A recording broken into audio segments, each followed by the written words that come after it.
यहाँ तक कल प्रसंग हुआ था कि जब समत्व का भाव आने लगता है, जब व्यक्ति समदर्शी हो जाता है, तो सब में चाहे वो विद्या विनय संपन्न, चाहे विद्वान ब्राह्मण हो, विद्या विनम्रता से संपन्न, चाहे गाय हो, चाहे हाथी हो, चाहे चांडाल हो, चाहे कुत्ता हो, चाहे जो हो, सभी में समत्व भाव रखने लगता है वो।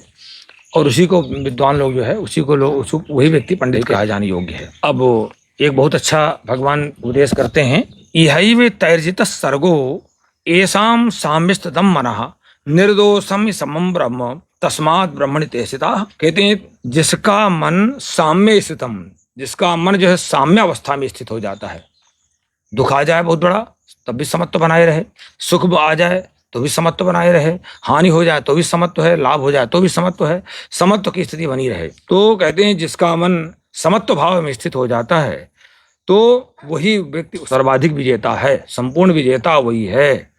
यह एव सर्ग जिता, उसी ने जीते जी संसार को जीत लिया है, बस उसको कोई प्रभाव नहीं पड़ता है सुख दुख हानि लाभ जय पराजय राग द्वेष का। क्योंकि ही ब्रह्म निर्दोषम समम, क्योंकि भगवान ब्रह्म जो है वो निर्दोष है, समत्व है। इसका तात्पर्य हो गया कि वो भी समत्व में स्थित हो गया, वही पहचान है, वो साक्षात ब्रह्म स्वरूप हो गया। तस्मात् ते ब्रह्मणि स्थिताः, इसी भाव से वो सच्चित आनंद भगवान परमात्मा में स्थित हो जाते हैं। कहते हैं अभ्यास कैसे करना है इसको, कितना अच्छा बताते हैं। न प्रहस्त्रेत प्रियम प्राप्य न द्विजेत प्राप्य चाप्रियम स्थिर बुद्धिर समूढ़ो ब्रह्मविद ब्रह्मणि स्थितः। कहते हैं अभ्यास कैसे करना है, आपको अनुकूलता प्राप्त हो तो उसको प्राप्त होने के बाद गदगद न हो जाइए, बहुत हर्षित न हो जाइए, समत्व बनाए रखिए। ठीक है, आपको अनुकूलता मिल गई, समत्व बनाए रखिए, उसके आधार पर उसको आश्रय लेकर फिर अत्याचार और तमाम जो है अनाचार करना न शुरू कर दीजिए, समत्व बनाए रखिए।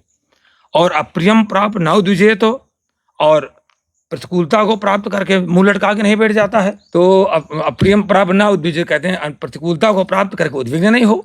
ऐसा व्यक्ति स्थिर बुद्धि, ऐसा व्यक्ति की बुद्धि अपने आप स्थिर होती चली जाती है, संशय रहित होता जाता है और वो ब्रह्मवेत्ता हो जाता है, ब्रह्मणि स्थितः, परमात्मा में स्थित हो जाता है।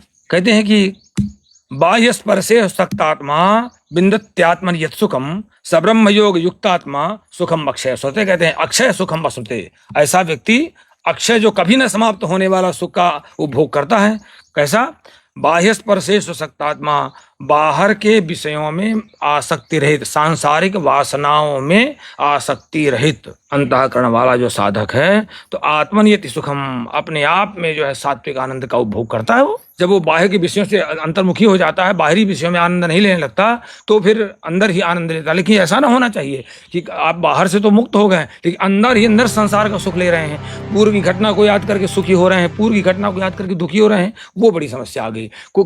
इंद्रियों ने कोई अच्छा सुख पाया था, उसी का चिंतन शुरू हो गया तो गड़बड़ हो गया, वो फिर नहीं हो गया। नहीं कहा जा सकता कि वो अंतर्मुखी हो गया, वो अंदर अंदर भोग विलास कर रहा है। लो, मेरा जीवन ऐसा था, मैंने परिवार में ऐसा सुख पाया था, मैंने पत्नी के साथ ऐसा सुख पाया था, मैंने परिवार के साथ दुख पाया था, मैंने फलाने के शत्रु के साथ ऐसा दुख पाया था, वो ले अंदर अंदर लड़ाई कर रहा है। ऐसा क्यों करते हो भैया?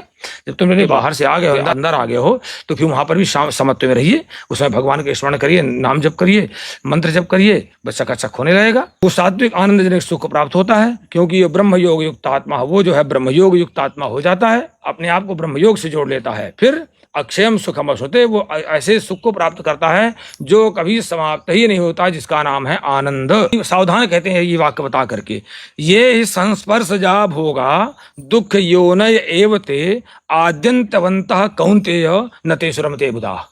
कहते हैं हमेशा जान लेना चाहिए कि जो इंद्रिय और उनके विषयों के संयोग से उत्पन्न जितने भी भोग हैं, वो सारे के सारे सुख नहीं देते हैं, वो केवल सुख का आभास कराते हैं, केवल सबका विनाश होने वाला है।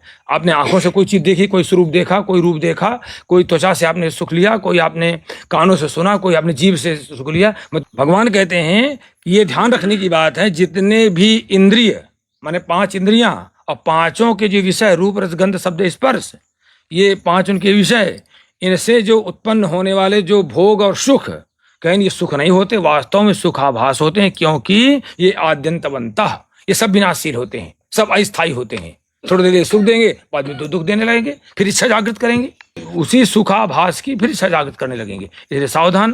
कहते हैं इनका परिणाम ही दुख योनिया, इनका दुख योनि है, ये इनकी उत्पत्ति ही दुख से होती है। भाई देखिए, अगर दुख नहीं आप अनुभव करेंगे तो सुख की इच्छा नहीं करेंगे, सीधी सीधी बात है। इसलिए भगवान ने कह दिया कि ये दुख योनिया, ये सारी चीजें दुख ही इनकी जड़ है, इनकी उत्पत्ति दुख से है। सुख और दुख की प्राप्ति होती है इंद्रियों के संयोग से, और क्या है।